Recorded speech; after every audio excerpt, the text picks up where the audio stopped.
grâces ancestrales, les grâces familiales sur ta famille. Une seule personne de ta famille, ton papa, ton oncle, a créé cette malédiction générationnelle dans votre famille. C'est une seule personne qui a fait. Dieu n'a besoin que d'une seule personne pour renverser cela. C'est pourquoi en Ésaïe chapitre 53, c'est pourquoi en Jérémie même, Jérémie il dit que je t'établis afin que tu puisses démolir et rebâtir. Jérémie chapitre 1, Jérémie chapitre 1, le verset 10 à 12, il dit, je t'ai établi afin que tu puisses renverser, que tu puisses démolir, que tu puisses arracher. Et je vais vous montrer tout à l'heure l'exemple du ministère prophétique sur ta famille ou du ministère de la fonction d'intercesseur sur ta famille. L'autel que tes ancêtres ont placé, pour le renverser, ce n'est pas difficile. Pour le renverser, ce n'est pas difficile. Je vais vous montrer comment, je vais vous montrer tout à l'heure. Tout à l'heure, suivez seulement. Donc Dieu dit en Ésaïe chapitre 58, verset 2, il dit les tiens rebâtiront sur d'anciennes ruines. On n'a pas besoin même l'autel ancestral démoniaque là, on peut la renverser à la même place. On bâtit l'autel de Dieu à la même place. C'est les enfants de Dieu qui ont peur. Écoutez, Satan doit te connaître. Satan doit savoir qui tu es. Si Satan ne sait pas qui tu es, ce n'est pas bon. David dit, il dit, l'Éternel est mon berger, je ne manquerai de rien. À la suite, il dit, il dresse une table devant moi en face de mes adversaires. Il y a ces gens qui prient, Seigneur, je te prie afin que tu puisses me cacher de l'ennemi. Cache-moi de mes adversaires, cache-moi. Dieu ne veut pas te cacher. Dieu veut que tu sois à la vue et au sud de tout le monde. Dieu veut que tes ennemis puissent te voir. David dit, il dresse devant moi une table en face de mes adversaires. Pas en l'absence de mes adversaires. Il y a le démoniaque là qui a dit que vous, aux 7 enfants de cheval, il dit Jésus je le connais, Paul je le connais, mais vous qui êtes-vous? Satan doit savoir qui vous êtes. Les démons doivent savoir qui vous êtes. Pour cela, il faut vous lever dans la prière. Pour cela, il faut vous tenir sur le rocher qu'on appelle le rocher de Dieu. C'est la raison pour laquelle la prière est intéressante, la prière est importante. Il faut tomber amoureux ou amoureuse de la prière. Lorsque tu tombes amoureux et amoureuse de la prière, tu vas découvrir des choses extraordinaires. Les enfants de Dieu doivent bâtir leur vie spirituelle doit être bâtie à travers la prière. Quand ta vie est bâtie sur la prière, c'est cet autel-là qui va te protéger, qui va protéger ta vie. C'est cet autel-là qui va te défendre. C'est cet autel-là qui va se lever contre n'importe qui, contre tout adversaire qui vient contre toi ou qui vient contre ta famille. C'est cet autel-là. De la même manière, les autels ancestraux font des réclamations. Quand tu ériges l'autel de Dieu sur ta famille, quand tu fais de ta vie une vie de prière, une vie d'autel, cette vie-là, personne ne peut toucher à cette vie. Personne ne peut toucher à cette vie. Quand tu ériges des autels, cet autel-là devient une plateforme sur laquelle tu reçois des informations. Et sur cet autel-là, la racine de ta vie est là-bas. Personne ne peut t'arracher. Personne ne peut te tuer. Et donc, quand le vent contraire viendra, toi, tu resteras stable. Les prochains directs, je veux que vous me rappelez. Je vais vous donner le mystère du cèdre. Le cèdre du Liban. Je vais vous donner ce mystère. Karus Kabradego Sondros Katahayakate. Le cèdre du Liban. Je vais vous donner le mystère. Les gardes sont comme les cèdres du Liban. Mais je vais vous donner ce mystère après. Donc, quand tu commences à prier, ta vie est fondée sur le roc. Rien ne peut la bouger. Mais non, vous n'avez pas le temps de prier. Vous n'avez pas le temps de prier. Vous avez le temps de faire tout, de blaguer, de bavarder, mais pas le temps de prier. Oh, les enfants de Dieu. Allons-y maintenant voir. Donc, Dieu t'a établi pour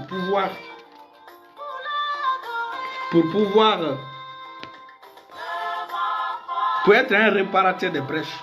Celui qui restaure les chemins qui rend le pays habitable. Ta famille est comme une famille maudite, une famille où rien ne pousse, rien ne marche. Dieu veut que tu sois la personne qui va créer la fertilité dans ta famille. Mais tu ne veux pas te lever, tu ne veux pas être raisonnable. Lisons rapidement Amos chapitre 9, le verset 11 à 14. Amos, avant maintenant qu'on revienne à la destruction de l'autel ancestral et à rebâtir l'autel de Dieu. Ce que je vais vous dire, lorsque l'autel de Dieu dans ta vie, nous allons voir un passage où l'autel, parce que Abraham, tout au long de Canaan, il a érigé des autels. Partout où il passait, il érigeait des autels. Partout où il passait, il érigeait des autels. Donc à certains coins, les autels qu'il a érigés étaient renversés, c'est-à-dire que les pierres de l'autel étaient tombées. Les pierres de l'autel étaient éparpillées. Mais malgré que les pierres de l'autel étaient éparpillées, l'activité angélique en ce lieu était très très intense. C'est pourquoi on vous dit de prier. Quand vous priez, l'activité angélique sur votre vie devient intense. Je connais des gens, quand ils marchent, ils ne marchent pas seuls.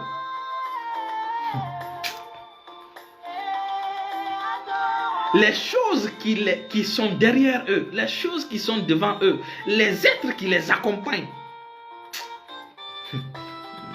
Et c'est quand tu commences à prier que Dieu te lève en grade. Et Dieu te met à ces postes-là, Dieu te met à ces positions-là qui te permettent, quand tu te déplaces, c'est toute une armée qui se déplace. Le roi des rois ne se déplace pas seul. L'Éternel, c'est pourquoi on l'appelle l'Éternel des armées. L'Éternel des armées, il ne se déplace pas seul. Il ne marche pas seul. Quand il marche, il y a des gens, il y a des anges, il y a des êtres qui marchent, qui sont dans son cortège. Ces êtres-là ont des choses en main. Ils causent des dommages. Ils causent des dommages sur le monde invisible.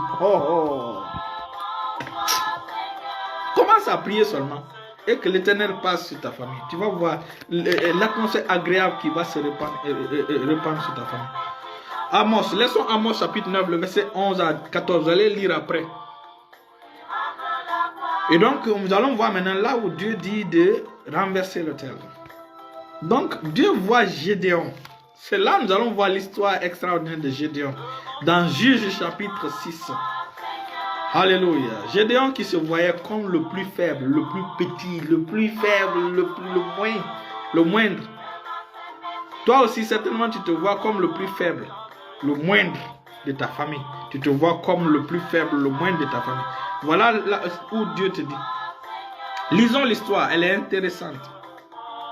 Alléluia. Gédéon chapitre 6. Juge chapitre 6, à partir du verset 20. Lisez toute l'histoire, c'est intéressant. Même nous allons lire que la deuxième partie. Donc, à partir du verset 25, il dit, dans la même nuit, l'Éternel dit à Gédéon, prends le jeune taureau de ton père et un second taureau de 7 ans. Renverse l'autel de Baal qui est à ton père. L'autel que son ancêtre, son papa, lui, c'était son papa, c'était pas son arrière-grand-père, c'était pas l'autel ancestral, c'était l'autel paternel. Donc, Dieu lui dit, renverse l'autel de Baal. Juge chapitre 6, le verset 25 et suite. Dans la même nuit, l'Éternel dit à Gédéon, prends le jeune taureau de ton père et un jeune taureau de 7 ans, renverse l'autel de Baal qui est à ton père et abat le pieu sacré qui est dessus. Donc Dieu dit à Gédéon, l'autel de ton père là, il dit de renverser cet autel et le pieu sacré qui est là-dessus là, de l'abattre. Maintenant on va voir ce qui va suivre. Il dit, tu bâtiras, le verset 26, tu bâtiras ensuite et tu disposeras sur le haut de ce rocher un autel à l'Éternel ton Dieu. Tu prendras le second taureau et tu offriras un holocauste avec le bois de l'idole que tu auras abattu. Vous voyez? Donc, les mêmes pierres, le même pieu qu'on utilisait pour le démon, là, pour Baal, Dieu dit d'utiliser la même chose pour lui. Il y a des gens, je ne comprends pas, ils ont peur des hôtels, des réclamations ancestrales, hôtels ancestrales. C'est parce que tu ne connais pas ton identité, mon frère, ma soeur. C'est parce que tu ne mènes pas une vie de sainteté.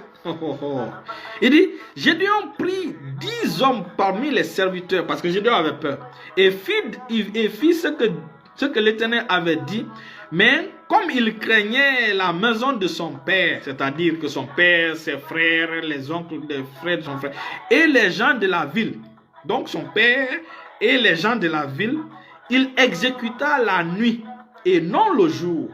Verset 28, il dit, lorsque les gens de la ville se furent levés de bon matin, voici l'autel de Baal était renversé, le pieu sacré placé dessus était abattu, et le second taureau était offert en holocauste sur l'autel qui avait été bâti. À la même place, ils se dirent l'un à l'autre, qui a fait cela? Et ils s'informèrent et firent des recherches. On leur dit, c'est Gédéon, fils de Joas, qui a fait cela. Alors les gens de la ville dirent à Joas, fais sortir ton fils et qu'il meure, car il a renversé l'autel de Baal et abattu le pieu sacré qui était dessus. Joas répondit à tous ceux qui se présentèrent à lui, est-ce à vous de prendre parti pour Baal? Est-ce que c'est à vous de défendre Baal? On a renversé l'autel de Baal. C'est Baal qui doit se défendre. C'est ce que son père est en train de dire. Est-ce à vous de venir à son secours? C'est vous qui devez secourir votre Dieu, votre faux Dieu, votre Baal. Quiconque prendra parti pour Baal mourra. Quiconque prendra parti pour Baal mourra avant que le matin vienne. Si Baal est un Dieu, qu'il plaide lui-même sa cause, puisqu'on a renversé son autel. Vous voyez? Mais les enfants de Dieu ont tellement peur. Donc c'était un défi lancé. Baal n'a qu'à se défendre. L'autel ancestral ne peut rien contre toi, enfant de Dieu. L'autel ancestral, l'autel familial, les malédictions ancestrales, les autels ancestraux ne peuvent rien contre toi. Il dit, si Baal est un Dieu, qu'il plaide lui-même sa cause, puisqu'on a renversé son autel. En ce jour, l'on donna à Gédéon le nom de Jérubal, en disant que Baal le plaide contre lui, puisqu'il a renversé son autel. Tout mendiant, Amalek et les fils de l'Orient se rassemblèrent. Ils passèrent le Jourdain campèrent. Gédéon fut revêtu. Donc ils ont vu que Baal n'a pas pu tuer Gédéon. Ils ont vu que Baal lui-même, le faux Dieu, n'a pas pu tuer Gédéon. Toi, enfant de Dieu, tu as peur de quoi? Tu as peur de qui? Oh, lorsque tu nais de nouveau, tu reçois Jésus en tant que Sauveur et Seigneur. En tant que Seigneur et Sauveur, tu dois te lancer dans la méditation de la parole de Dieu. Tu dois lire la parole de Dieu pour toi-même. Tu dois avoir une vie de prière solide. Tu dois faire des jeûnes de temps en temps. De temps en temps. N'attends pas que tu aies des problèmes pour jeûner. N'attends pas que tu aies des défis pour jeûner. Il faut que le jeûne, toi, ta vie normale. Il faut que la prière, toi, soit ta vie normale. Il faut que l'étude de ta parole de Dieu soit quelque chose d'habituel, quelque chose d'habitude, que tu sois habitué à cela. Mais les gens, c'est quand ils ont des défis, ils ont des problèmes personnels, ils commencent à jeûner. C'est pas comme ça. C'est pas comme ça fonctionne. Dieu n'est pas un marabout. Dieu veut une relation avec toi. Dieu ne veut pas que tu viennes, tu retires, tu t'en vas. Tu viens, quand tu as des problèmes, tu viens, tu retires, après tu tournes dos. Dieu ne veut pas ce genre de relation. Qui parmi vous veut ce genre de relation? Qui parmi vous veut une relation pareille? Personne parmi vous n'acceptera une relation comme ça. Mais vous voulez faire ce genre de relation avec Dieu. Donc vous voyez, Gédéon a renversé l'autel de Baal. Baal n'a pu rien faire. Toi aussi tu as eu la grâce. Et en ce temps-là, Jésus n'était pas mort ressuscité. Satan était encore, il régnait parce que la Bible déclare que Satan, la mort a régné depuis Adam jusqu'à Moïse. Et ça c'est entre Là, c'est autant de mosaïques. Oui, Baal n'a pu rien faire contre toi aussi. Aucun sorcier ne peut rien contre toi. Aucun féticheur. Je vous ai raconté l'histoire de ma rencontre avec les Donso en 2011. Un Donso m'a menacé. Un Donso m'a menacé avec les trucs qui sont dans sa main. Un Donso m'a menacé. Parce que j'étais dans ma voiture, je revenais vers l'aéroport. Et donc, Alpha Condé avait eu le pouvoir. Donc, les Donso ont fait de la ville comme étant... Hein? Je ne sais pas. Ils ont fait comme si... Voilà. Donc, ils avaient le côté partout. Donc, un jour, je venais vers l'aéroport maintenant. Ils venaient dans leur côté pipi. Moi, j'ai retardé parce que je les ai un peu bloqués. Il y avait l'embouteillage un peu devant moi pour pouvoir me garer. J'ai quitté difficilement devant eux. Donc, l'un des Donso était fâché. Donc, il m'a tourné son... Il y a, disons, des trucs en guerre, on appelle ça akuli. Je ne sais pas comment on va dire ça en français. Ils ont des talismans en main. C'est soit la queue d'un animal. En tout cas, c'est leur gris-gris. Il m'a fait comme ça là. Quand il m'a fait comme ça, moi aussi, il y a une colère sainte qui s'élève. Il y a des choses, je ne blague pas avec. Il y a des choses, je ne m'amuse pas avec. Tu me fais ça. Oh, tu vas regretter. Il a fait ça. Moi aussi, j'ai immédiatement pris en langue. Pendant 15 à 20 minutes, je ne me rappelle pas complètement. Ou 45 minutes en langue. Moi aussi, kralego sombra la gade kasala haya rale gamanta la hete kula gra délégué haya. Quand j'ai fini là, 2 semaines seulement, on a arrêté leur pagaille là à Conakry. On a arrêté le pagaille. C'est pas aujourd'hui que j'ai commencé à donner ce témoignage. On a arrêté, ils ont fait un décret pour arrêter les activités des Donso dans Conakry. Ils ont créé trop de bruit. C'est moi. Je le dis avec toute humilité, c'est moi qui étais à la base de l'arrêt des activités de Donso dans Conakry. C'est moi, parce que je me suis confronté avec eux. Ça, c'est une histoire que j'ai commencé à raconter il y a longtemps. Mes fils spirituels le savent, dans l'école de la foi. Donc, on n'a pas peur du diable. C'est Satan qui a peur de nous. Ce sont les sorciers qui ont peur de nous. Jésus a dit, il dit, je vous donne le pouvoir de marcher sur les serpents. Et je ferai un direct pour vous donner le code qui signifie les serpents. Parce que les gens ne savent pas ce que signifient les serpents. Ce que signifient les scorpions. Les gens ne savent pas. C'est quoi les serpents? C'est quoi les scorpions? Donc je ferai un direct sur ça. Parce que Satan a ses... Vous savez, quand vous voyez... quand l'apôtre Paul cite les rangs sataniques, il parle des dominations, des autorités. Il parle en Éphésiens. Quand vous calculez le nombre, ils sont 5. Et Dieu a érigé les 5 ministères aussi pour contrecarrer cela. Allons-y, on va vérifier. Donc retenez Juge chapitre 6, à partir du verset 24 jusqu'à 28. Vous allez 25 jusqu'à 28. Vous allez voir cette histoire extraordinaire. Donc, toi, enfant de Dieu, tu peux renverser l'autel familial, l'autel ancestral. Tu peux stopper l'activité satanique dans ta famille. Tu peux le faire. Je vais vous montrer un passage qui... Écoutez, quand tu commences à prier, Dieu te lève en statut. Dieu te lève. Bienvenue maman. Dieu te lève en heure de prière bientôt. Dieu te lève en statut. Dieu fait de toi soit principauté sur ta famille. Dieu te donne